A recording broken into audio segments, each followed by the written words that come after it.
Everybody ready? Yes, sir. All right, Coach, if you want to just start with a couple opening thoughts, and then we'll go to some questions. Man, what a game. You know, I forgot what the game went into last year. I think it was 2 overtimes, but you know, I'm just happy and proud of our team. They were really resilient.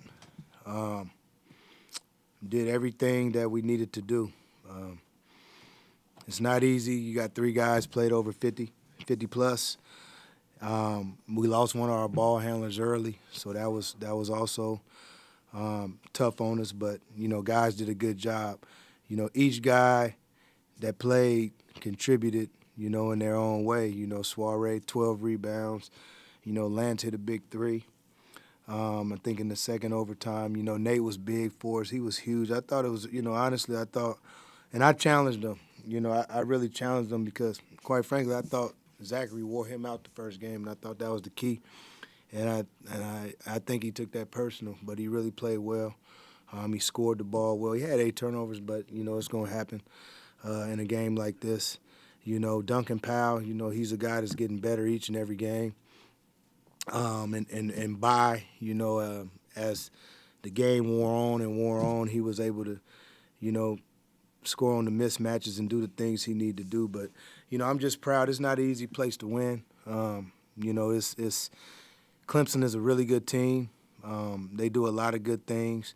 They pound you, they grind you, and they make things difficult. You got to come for a fist fight. And I told our guys, especially after the Louisville game, on Saturday, I'm like, they're not going to take you for granted. And what I'm proud of is I think we took their best hit. And I've been telling anybody that listen, injuries aside, we got 5 or 6 players, 7 players. I feel like we can play with anybody. Yeah, I really do, and I've been saying it. But I needed these guys to believe in that, and I think, tonight's win shows that they do. Chad. You mentioned belief. Do you feel like they're believing in what's going on? I do. They were happy. Even in the locker room afterwards, they were happy. But I don't think they were content. I think that game we lost to Notre Dame a week and a half ago, that hurt them. I never seen our guys like that. That hurt them. And so now when we're in scouting reports and we're doing things, they were talking about Clemson this morning. They were talking about things they need to do. They were making adjustments. They were talking about, Coach, can we do this? We never talk like that. And so I think that they're getting more confidence. I think that they're getting more belief. And then, the crazy thing about it is most people, and this is what I say a lot, they're learning how to manage games. I thought we managed the game well. We didn't do a lot of the things that we've done in the past that have hurt us. We didn't take bad shots. We didn't have any bad turnovers, so to speak. So the game was still kind of in reach, even when, Clemson had the lead. Go ahead. Coach, 3.2 seconds left there, up 3 points in the third overtime. Do you consider fouling at all? Is that a tough decision for you, or are you one of those guys that always believes in playing defense? I actually wanted to foul, but in that particular situation, I think our guys got a little nervous. Then they were switching, because for whatever reason. So I think that once the ball got in, I think that they just went to it. But I wanted to foul. I was actually looking to foul, and maybe they were looking for us to foul too as well. I don't know, but yes, I did want to foul in that situation. Hey, Coach, is there an injury update on McCullum? And from your vantage point, what kind of happened on that play that led to his exit? It just looked like he caught a bad break. You know what I mean? I mean, he was hit by his own man, and we'll probably get another evaluation. He's in the locker room, obviously. I don't want to. He's up and he's moving around. Everything is fine from that standpoint. But I'm not a doctor, so I don't really know where he's at in terms of what he can or can't do. But he's moving around, and vitals is fine, and that for me that's the biggest thing. Is that he's walking and everything seems to be good. How about personally? Is this one of the more gratifying wins of your tenure? It is. This is a big time win.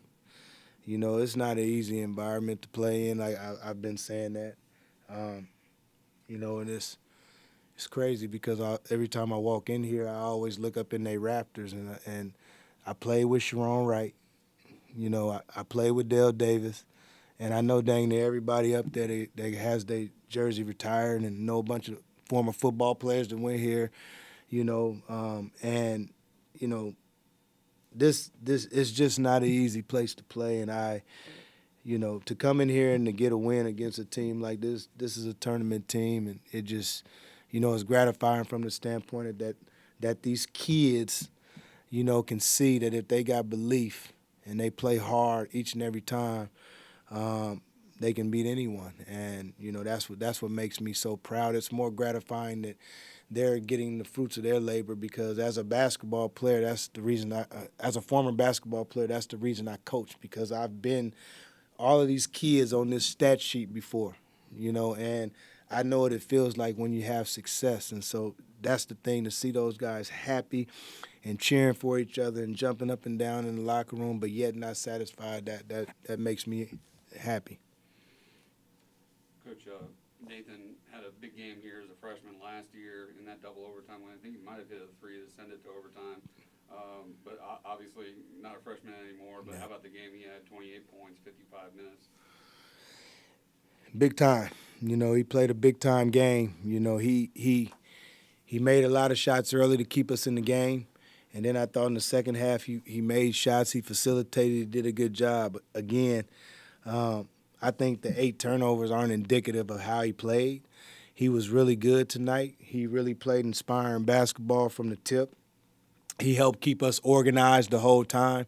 And like I say, Zachary was picking him up dang near the whole game. So he did a really good job, and I was just proud of him. I was proud of his poise. I was proud of his patience, the way he was able to come back from things that, sometimes he hadn't came back from in the past. But did a great job for us. Proud of him. One more, Chad, you want it? Go ahead. 24 offensive rebounds for you guys. How did that kind of affect that momentum switch even to the later parts of the game into overtime? How important was getting rebounds over Clemson? It was big. The one thing that probably won't get talked about as much, but Locken not being in the game, him fouling out. Usually they play with 2 bigs. So what happened is Shefflin, and he wasn't, to me, as effective, because now he's trying to wrestle with 2 guys instead of having another guy to help him wrestle on the inside. And I think that's, where that came into play. And so due to our injuries, now we got 3 guys who are actually out there. And between those 3 guys, you have, Bai had 6 offensive rebounds, Soiree had 7, and then Duncan had 3. So, that's 15 rebounds for our front line, and that's a whole lot, figuratively speaking, for, when you play against Clemson traditionally, you expect it to be the flip side of that, because last year when we played in here, that's what happened. So, I just think that Locken not being in the game, I thought that hurt them. Thanks, Coach. Coach. All right, thanks.